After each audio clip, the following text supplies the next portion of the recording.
सभी दोस्तों के सामने हम आ रहे हैं क्लास लेके बहुत अच्छे से, आप देखते रहिए भैया। आईटीबीपी और बीएसएफ और सीआरपी का अंदर बीएसएफ का नोटिफिकेशन जारी हो गया है, जिसका डेट 25 तारीख है। तो 25 तारीख का जो नोटिफिकेशन जारी है आपका एग्जाम डेट का दिया गया है। अब बात करते हैं भारत का इतिहास के मामले में, कि सबसे पहले इतिहास के मामले में आपको चैप्टर करा रहा हूं मैं। तो कंटिन्यू आप देख पा रहे हैं कि भारत का जो इतिहास है उसके अंदर सबसे इंपॉर्टेंट कौन सी घाटी है। ये 4 सभ्यताएं थी, जिसमें से हम पहली सभ्यता ले रहे हैं भारत का इतिहास। भारत के इतिहास में पहला क्वेश्चन आप नोट कीजिए, आप किताब ले लीजिए, सॉरी आप कॉपी लिए और पेन लेना, दोनों लेकर के बैठ जाना है और फिर उसके बाद में आप मेरे साथ साथ चलना है कि मैं आपको क्या करा रहा हूं।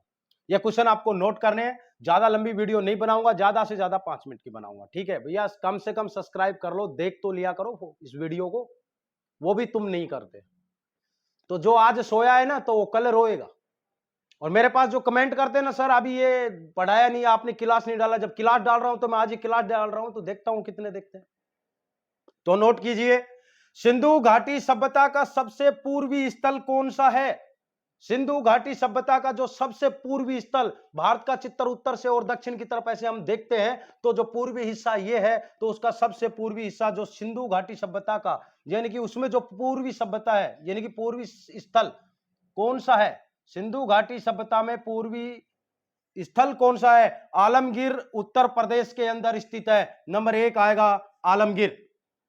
नंबर 2 आएगा पश्चिम स्थल कौन सा है। सिंधु घाटी सभ्यता का सबसे पश्चिमी स्थल कौन सा, पश्चिमी स्थल कौन सा है। सूत कांगेडोर, सूत कांगेडोर है, जो बलूचिस्तान में स्थित है, बलूचिस्तान में इस जगह पर स्थित है। नंबर 3 है उत्तरी स्थल। सिंधु घाटी सभ्यता का उत्तरी स्थल कौन सा है। उत्तरी स्थल है मांडा। अब के को दर्शा रखा है, इस के को, तो आप इस के का मतलब समझ रहे हो, कश्मीर। तो आगे चलते हैं इस वीडियो को लेकर के, और आपको और क्वेश्चन कराना है मेरे को। बिल्कुल आप देखते रहिए मेरे साथ, लगातार बनते रहिए। तो मैं इसको मिटा देता हूं, आपने नोट किया होगा तो आप नोट कर लीजिए। 1 मिनट के लिए छोड़ रहा हूं, 1 सेकंड के लिए। तो नोट कर दूं मैं ऊपर वाला, क्योंकि ऐसे वीडियो भैया बहुत लंबी बन जाएगी।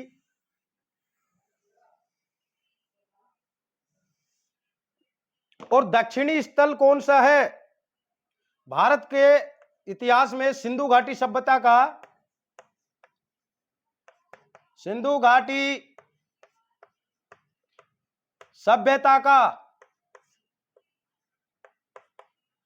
दक्षिण स्थल कौन सा है। इसमें सिंधु घाटी सभ्यता का दक्षिणी स्थल दैमाबाद महाराष्ट्र, दैमाबाद महाराष्ट्र, MH। समझ में आ गई। यहां तक नोट कीजिए जल्दी से जल्दी। और सिंधु घाटी सभ्यता का सबसे पूर्वी नदी। अब आती है बात नदियों में। जो नदी आपने पढ़ा होगा चैप्टर, क्योंकि यहां से शुरू हो जाता है, पूछता है क्वेश्चन, इसमें से 2 या 3 क्वेश्चन आपको लगातार पूछेगा वो। और जिसने किया जल्दी से जल्दी करना, क्योंकि मेरे पास ये लंबी वीडियो हो जाएगी। सिंधु घाटी सभ्यता की सबसे पूर्वी नदी कौन सी है। सबसे पूर्वी नदी हिंडन, जो इस तरीके से है, ये हमारा कोई दृश्य डायग्राम है, तो इसका पूर्वी दिशा ये है, तो इसमें हिंडन नदी है।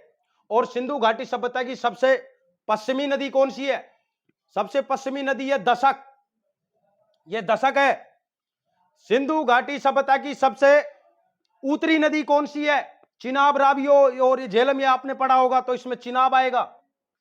और सिंधु घाटी सभ्यता में सबसे दक्षिणी नदी कौन सी है, जो दक्षिण भारत की नदियों में से गोदावरी नदी है, यह गोदावरी नदी आएगा। अब एक नेक्स्ट क्वेश्चन निकल के आता है, बहुत इंपॉर्टेंट है, कि जलीय सीमा, नदियों में से जो जलीय सीमा है वो कितनी है इसकी। सिंधु घाटी सभ्यता में जो जलीय सीमा है वो 13,000 है। ठीक है भाई, 13,000। नोट करिए जल्दी से जल्दी, नोट करिए इसको। भारत का इतिहास में भाई सिंधु घाटी सभ्यता कहां तक विस्तृत थी। और इससे पहले जो क्वेश्चन थोड़ा करेक्शन हो गया, 13,000 किलोमीटर नहीं है भैया, 1300 किलोमीटर है, 1300 km। ठीक है भैया, थोड़ा उसमें बोलने में थोड़ा फास्ट था। तो जो इसका विस्तार है ये कहां कहां तक है, नोट कर लेना। पंजाब, राजस्थान, गुजरात, उत्तर प्रदेश, हरियाणा और सिंध और बलूचिस्तान तक था। इसका जो विस्तार है, जो ये फैला हुआ था, भारत का जो सिंधु घाटी सभ्यता है, भारत के इतिहास में जो जानी जाती है सबसे पुरानी प्राचीनतम है। तो ये जो इसका विस्तार है, ये जो पंजाब, पाकिस्तान, गुजरात, उत्तर प्रदेश, हरियाणा, सिंध और बलूचिस्तान तक था। तो इसको नोट कर ले जल्दी से जल्दी, फटाफट जल्दी कीजिए।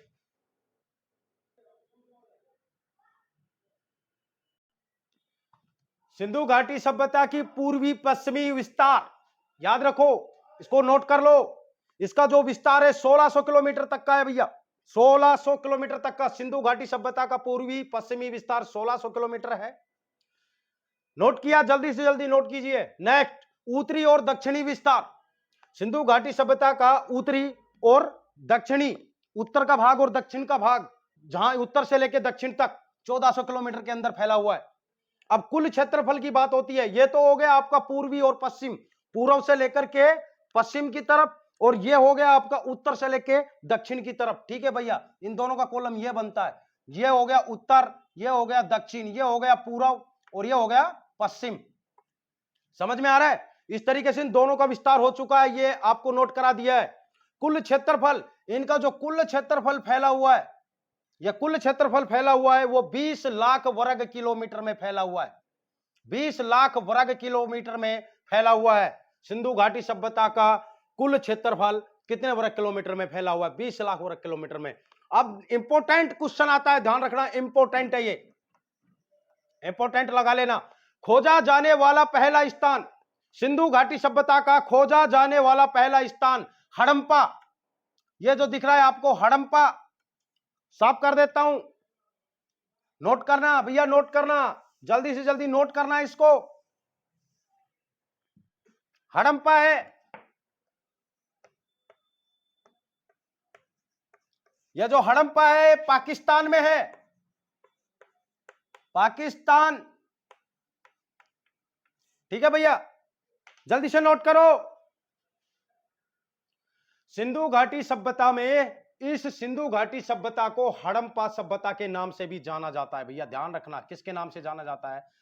हड़प्पा सभ्यता के नाम से भी जाना जाता है। सिंधु घाटी सभ्यता में खोज और उत्खनन, खोज और उत्खनन में सबसे पहले अंग्रेज आया था, एक अंग्रेज जिसका नाम था चार्ल्स मेमन। ये जो चार्ल्स मेमन है, ये अंग्रेजी विद्वान था, और इस अंग्रेजी विद्वान ने हड़प्पा टीले की खोज सर्वप्रथम की थी।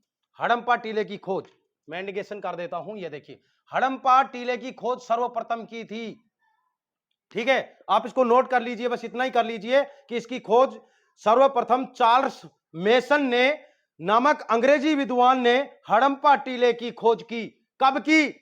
1826 में, 1826 में की थी इस अंग्रेजी विद्वान ने इसकी खोज। ठीक है भाई, और यहां से कुछ ईंटें भी प्राप्त की थी। क्या की थी?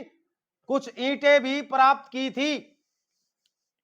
1826 में इसने खोज की थी, और यहां से कुछ ईंटें भी प्राप्त की। नोट करो जल्दी। भारतीय पुरातत्विक एवं सर्वेक्षण विभाग के निर्देश पर, ध्यान रखना, कौन सी डेट के अंदर? 1921 में भारतीय पुरातात्विक, ये जो देखिए आप इंपोर्टेंट करना, सर्वेक्षण विभाग के निर्देश पर डॉक्टर दयाराम साहनी,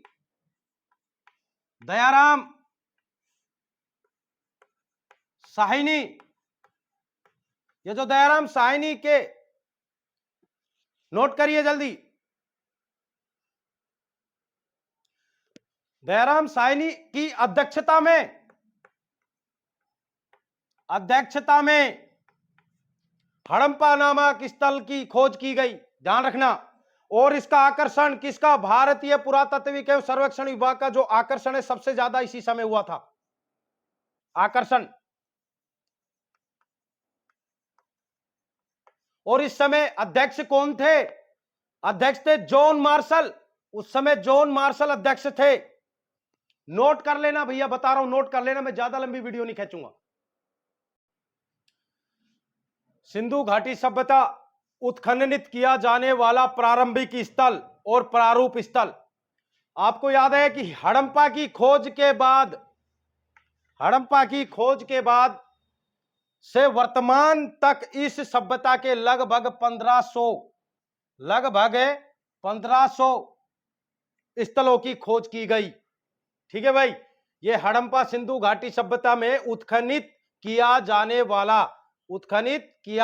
वाला प्रारंभिक स्थल और प्रारूप स्थल कितने, हड़प्पा की खोज के बाद वर्तमान तक इस सभ्यता के लगभग, वर्तमान तक अब तक लगभग जो है वो 1500 स्थलों की खोज की गई है। भाई कल हम नामकरण पढ़ाएंगे और कल ये चैप्टर खत्म कर देंगे, ज्यादा नहीं बचाए। आप इसी प्रकार से पढ़ते रहिए। और आपको बता दूं कि बीएसएफ की नोटिफिकेशन डेट आ गई है 25 तारीख। सीआरपी और आईटीबीपी ये सिलेबस इन्हीं पर लागू है। ये जीके में जितने भी क्वेश्चन बन रहे, 20 बन रहे, 30 बन रहे, बड़े इंपॉर्टेंट है। और ये इंपॉर्टेंट है क्वेश्चन, मैं बता रहा हूं भैया, कर लेना। हड़प्पा का जो खोज जो हुआ था, इसको हड़प्पा सभ्यता के नाम से भी जाना जाता है। ये इसमें आ सकता है कि यहां पर ऐसी मतलब ईंटें मिली थी, ईंटों के मामले भी क्वेश्चन बन सकता है, नालियों के मामले भी क्वेश्चन बन सकता है।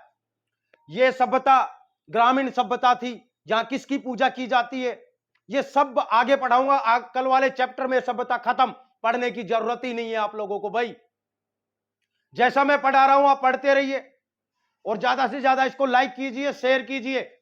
मैथ और रीजनिंग जीके के मैं क्लास कंटेंट जितना हो सके कराऊंगा। अभी नोटिफिकेशन जारी नहीं हुआ इसका, ठीक है भाई। और जिसे भी कोई कांटेक्ट करना हो, जिसके पास मेरा कोई कांटेक्ट नहीं है, तो ये कांटेक्ट नंबर ले सकता है। मेरा व्हाट्सएप नंबर है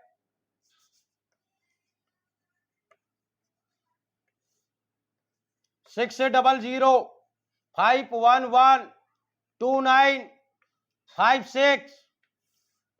और इनकी बुकें भी आ गई है, इनकी बुक आ चुकी है मेरे पास। जिससे भी लेना हो तो कांटेक्ट करे यहां से। अगर बुक पढ़ना है तो कांटेक्ट करे, मेरे पास बुक आ चुकी है इनकी। तैयारी करिए, मेहनत कीजिए, मत चक्करों में पढ़ना भाई, मत चक्करों में पढ़ना कि खाए और सो गए। भाई मेहनत तो करनी पड़ेगी। जब मैं आपके सामने कर रहा हूं, ये देखिए, देख पा रहे, मेहनत कर लीजिए, फायदे में रहोगे। अपनी जिंदगी बनाना है तो मेहनत कर लीजिए, वरना आपकी जिंदगी वही रहनी है। फिर से फिजिकल पे आना होगा, फिर से तैयारी करनी पड़ेगी। इस अटेम्प्ट को तो तुम्हें क्लियर करना पड़ेगा। ये आपके बीच में एक अवरोध है, इसे उखाड़ना पड़ेगा, नहीं तो आप आगे नहीं बढ़ सकते हैं। नोटिफिकेशन जारी होगा, बता दूंगा। ट्रे टेस्ट के मामले में भी क्लास निकालूंगा। पहले ये चीज तो पढ़िए, जो इंपॉर्टेंट चीज है उसे आप नहीं पढ़ रहे, इसे पढ़िए। आप बड़े अच्छे से पढ़िए, मैं आपके साथ लगातार चैनल पर लगातार आपको क्लास दिखाता रहूंगा। ठीक है भाई, जय हिंद, जय भारत।